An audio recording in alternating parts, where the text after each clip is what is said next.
क्या उसने साथ मुहर्रमुल हराम को जिद के साथ आले मोहम्मद के बुग़्ज़ के साथ उसने अपने बेटे की शादियां नहीं रचाई? बेटे और बेटे की शादियां नहीं की। और कराची के एक बदबख्त नाथान ने, अवैस रजा कादरी जिसे कहते हैं, कहते जी मजबूरी, तेरी बेटी भाग रही थी। मशहूर सना खान अलहाज मोहम्मद अवैस कादरी साहब ने अपने बेटे और अपनी बेटी का मुहर्रमुल हराम शरीफ के महीने में निकाह किया और उस निकाह के सिलसिला में महफ़िल नात का इनेकाद भी किया गया, जिस पर मुफ्ती हनीफ कुरैशी साहब ने बहुत शिद्दत के साथ रद्द अमल का मुज़ाहरा किया और बहुत सख्त अल्फाज इस्तेमाल किए इसकी तरदीद में, जो कि नहायत काबिल अफसोस हैं। उन अल्फाज का मैं तज़किरा नहीं करता चूँकि इस बात का ताल्लुक़ एक दीनी मसले के साथ है और इसी गुफ्तगू में आला हज़रत इमाम अहले सुन्नत इमाम अहमद रज़ा खां मुहद्दिस बरेली रहमतुल्लाह का ज़िक्र भी किया गया। तो इस सिलसिले में चंद बातों की वजाहत करना ज़रूरी है। पहली बात तो यह है कि मुहर्रमुल हराम शरीफ के महीने में जो निकाह की तकरीब की गई और उस तकरीब में महफ़िल नात का इनेकाद भी किया गया, चाहिए तो ये था कि मुफ्ती साहब इस पर कोई हवाला पेश करते, इसके नाजायज़ होने पर, इसके हराम होने पर, इसके बुग़्ज़ अहले बैत होने पर या इसके नाजायज़ होने पर कोई हवाला पेश करते, कुरान मजीद से, अहादीस तय्यबात से या सहाबा इकराम, ताबईन, तबा ताबईन या उम्मत के उलमा सुलहा और उम्मत के मुफ्तियान किराम, मुहद्दिसीन, फ़ुक़हा की तसरीहात में से कोई फतवा ही पेश कर देते कि उन्होंने कहा हो कि मुहर्रमुल हराम शरीफ में निकाह करना ये नाजायज़ है, गुनाह है, या ये बुग़्ज़ अहले बैत है, या ये है कि ये किसी गुमराह फ़िरके के साथ मुशाबत है। ऐसा कोई हवाला पेश नहीं किया, जबकि ये बात बिल्कुल वाज़ेह है कि निकाह शरीयत को मतलूब है। नबी पाक सल्लल्लाहु अलैहि वसल्लम की कितनी हदीस तय्यबात में निकाह की तरगीब बयान की गई। निकाह ये अंबिया किराम अलैहिमुस्सलावतु तस्लीमात की सुन्नत है, निकाह इबादत है, निकाह कुर्ब का ज़रिया है, शरीयत को मतलूब है। और हमारे अहनाफ के यहाँ तो निकाह करना ये नफली इबादत से अफजल है। अब मुहर्रमुल हराम शरीफ के महीने में ये अमल किया जाए जो बाइस सवाब है, जो सुन्नत मुस्तफ़ा करीम अलैहिस्सलाम है, जो नफल नमाज से अफजल है, उसके मना होने पर, उसके नाजायज़ होने पर, हराम होने पर या उसके किसी न किसी तरीके से मकरूह होने पर कोई दलील तो हो ना, दलील पेश करनी चाहिए थी। जबकि ना कुरान में इसके मना होने पर दलील है, ना हदीस में इसके मना होने पर दलील है, और ना ही सहाबा अहले बैत और आइमा की तसरीहात में से कोई फतवा, कोई बयान, कोई कौल इस तरह का हरगिज़ नहीं मिलता। अच्छा, सवाल ये पैदा होता है कि फिर ये मना क्यों आप कह रहे हैं, ये आप इससे क्यों रोक रहे हैं, क्यों मना कर रहे हैं? अगर आप इसकी इल्लत और वजह यह बयान करें कि चूंकि सय्यदुश शुहदा इमाम अली मकाम रदियल्लाहु ताला अन्हु की मुहर्रमुल हराम शरीफ में आपकी शहादत हुई, तो आपकी शहादत का चूंकि महीना है तो इसलिए आपकी शहादत की वजह से मुहर्रमुल हराम शरीफ में निकाह करना जो है वो मना है। तो अब फिर सवाल ये पैदा होता है कि अगर इमाम हुसैन की शहादत के महीने में निकाह करना मना है, नाजायज़ है, तो अल्लाह के रसूल सल्लल्लाहु अलैहि वसल्लम के विसाल अक़दस के महीने में तो निकाह करना बदरजा औला नाजायज़ ठहरेगा। जिस महीने में हज़रत उमर फ़ारूक की शहादत हुई उस महीने में निकाह करना बदरजा औला नाजायज़ ठहरेगा।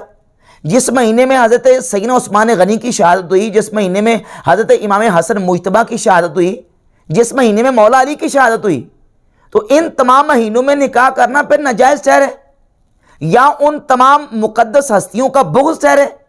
क्या आप ये कहने के लिए तैयार हैं?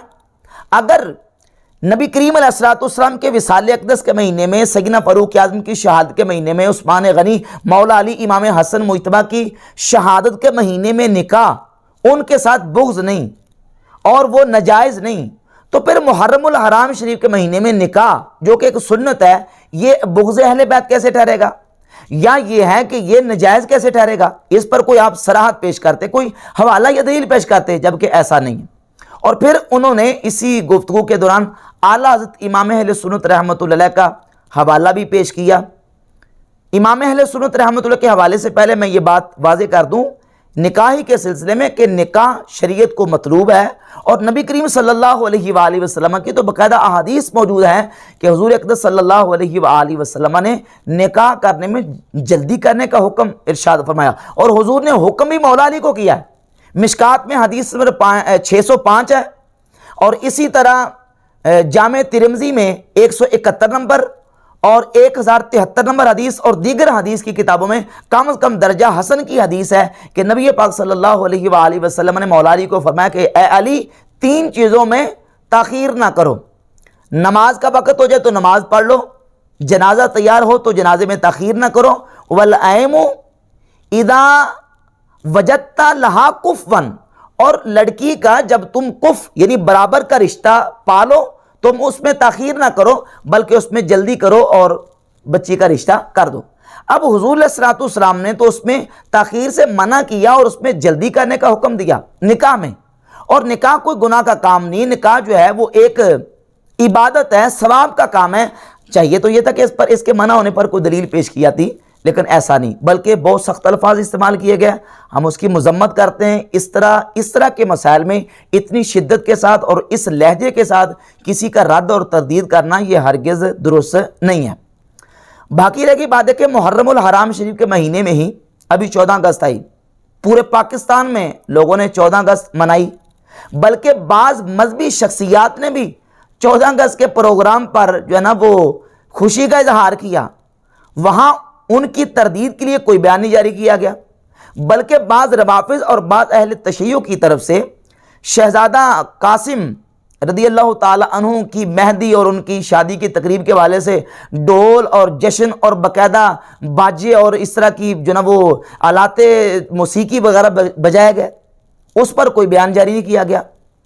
तो अब निकाह की तकरीब के ऊपर इस कदर शिद्दत के साथ बयान देना और इस कदर सख्ती करना ये बिल्कुल काबिल अफसोस रवैया है और काबिल मजम्मत है, ये दुरुस्त नहीं है। जहाँ तक आला इमाम अहले सुन्नत रहमतुल्लाह के हवाले की बात है, जिस फतावा रज़विया से हवाला पेश किया गया उसकी जिल्द नंबर 24 के सफ़ा नंबर 495 और 96 पर यह तो बात मौजूद है कि 3 किस्म के रंगों के हवाले से आला हज़रत रहमतुल्लाह अलैह ने लिखा है कि मुहर्रमुल हराम शरीफ में 3 किस्म के रंग इस्तेमाल नहीं करने चाहिए, काला, सब्ज़ और तीसरा मुफ्ती साहब ने कहा कि चमकीले भड़कीले। हालांकि वहाँ लफ्ज़ जो है वो आला ने लिखा है सुर्ख, और सुर्ख के मतहत जितने रंग आते हैं वो नहीं इस्तेमाल करने चाहिए ताकि बदमज़मों के साथ मुशाबत ना हो।